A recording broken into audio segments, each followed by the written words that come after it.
Caution. Entering Dark Zone. Hey guys, Jacob here. In today's video, this is going to be the 27th of October 2020's vendor reset.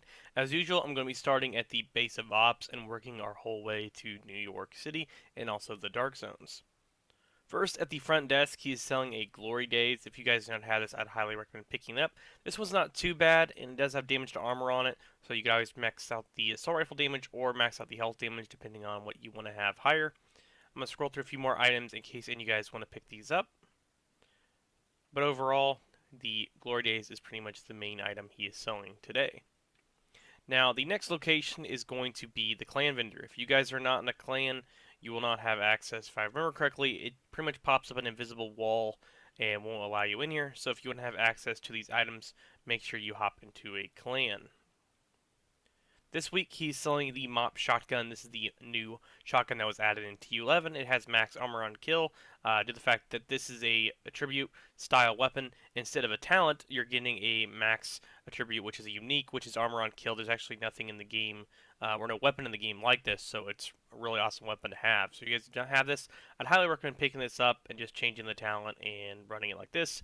And if you don't want to pick this one up, then farm for the loot allocation areas or try getting it in your seasoned reward track. Next is going to be the Ace knee pads. These ones have max weapon damage and weapon handling, and you guys can change the weapon handling so you can have double stat Ace knee pads if you guys need those. I'm going to scroll through a few more items in case any of you guys want to pick these up. Next is going to be this classic M60 with swap speed in case you guys need that for your library. But other than that, there's a status effect max on a mask. If you guys want to grab that. Max weapon damage on a DNH mask. And we also have a DNH holster, so if you guys need this stuff for donations, I'd grab it. Other than that, that's really going to be about it for the base of ops vendors. The next location on the list is going to be the Theater Settlement. And this week he is selling the Firm Handshake Sock Lock Concern Gloves. These ones aren't too bad. They have hazard protection and status effect with weapon damage. If you guys have these, I'd recommend getting them just so you have them, or farm the loot allocation areas to get your hands on better ones. I'm going to scroll through a few more items in case any of you guys want to pick these up. Other than that, that's pretty much all he's really selling this week. Next location is going to be the Campus Settlement, and this week she's selling the new Reliable. This one's not too bad. It has 5% damage to armor, 13.9 LMG damage, which is almost 14%, and the damage charts I've covered is pretty low, but you could max this out and actually have a pretty decent new Reliable LMG. So if you guys don't have this, I'd highly recommend picking it up.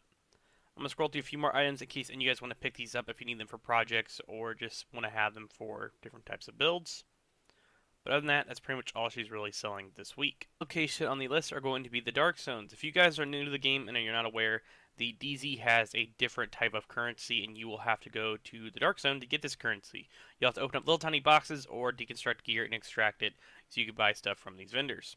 But this week he's selling the 511 tactical death grips. These ones have 117,000 armor, 10% armor on kill, and stats effects. So if you guys are trying to make an armor on kill style build and you want to get an extra 10%, I'd highly recommend picking these up.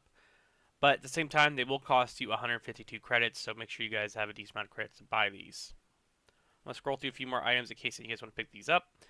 He is selling Max Hunter Fury gloves this week, so if you guys want to grab these for a Hunter's Fury build, I would highly recommend doing so you guys can go ahead and have those. Max skill haste on gloves, on these Gila gloves. And other than that, that's pretty much all he's selling this week, so make sure you guys pick up these Hunter Fury gloves if you do not have them, because they are pretty awesome. Next up is going to be DZ South, as you guys will see right here. And this week she is selling the Door Kickers Knock, which is the Grupo Sombra that has perfect spark. This one's not great, but if you guys don't have this, I'd recommend getting it, but at the same time, you might have better luck just trying to farm for it. I'll scroll through a few more of these items in case any of you guys want to pick these up. They are selling max armor regen on a vest if you guys need that. But that's really going to be about it for DZ South. The final Dark Zone on the list is going to be DZ East. And this week, she is selling the Night Watcher mask. This has max scanner pulse haste. And if you guys don't have this, I'd recommend getting it. But at the same time, you can get these things all over the place if you're just farming Gila. Or, I've come across about 8 or 9 of these just farming random, brand sets and got them. But If you guys don't have this, then obviously pick it up, but I'd recommend just farming it normally and trying to get it. And another thing too is a lot of people don't really use this because they say the pulse haste just doesn't work. Military RPK with max damaged armor if you guys need that for a damaged armor LMG build. Other than that, that's pretty much all she's really selling this week. Next up is going to be New York City. Alright guys, now we're in New York. So if you guys didn't have the Warlords of New York expansion, obviously you guys can ignore this part. But if you do, obviously, then you guys can see what he's selling this week. But he's not selling anything named. Keep this in mind due to the fact that for some reason the front desk vendors in New York City don't really sell any named items. But if you guys need any of these, I would highly recommend picking up if you want to use them on some kind of build. But other than that, the final vendor is just right around this corner. If you take a left and go right through this green tent, and you will see him right here, past the dog, and it's Roy Benitez.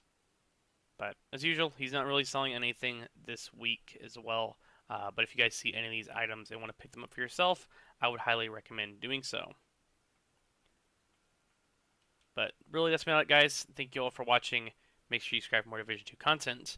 And one more thing I will note before I end this video, keep an eye out. Soon I will be starting to upload the campaign for, or do a full walkthrough on the campaign on a stream, most likely for Call of Duty Black Ops Cold War, and you guys will be able to check that out, and potentially Cyberpunk, depending on how the if there's a way to disable copyrighted music in that, or if I can just turn it down, I will be doing that as well.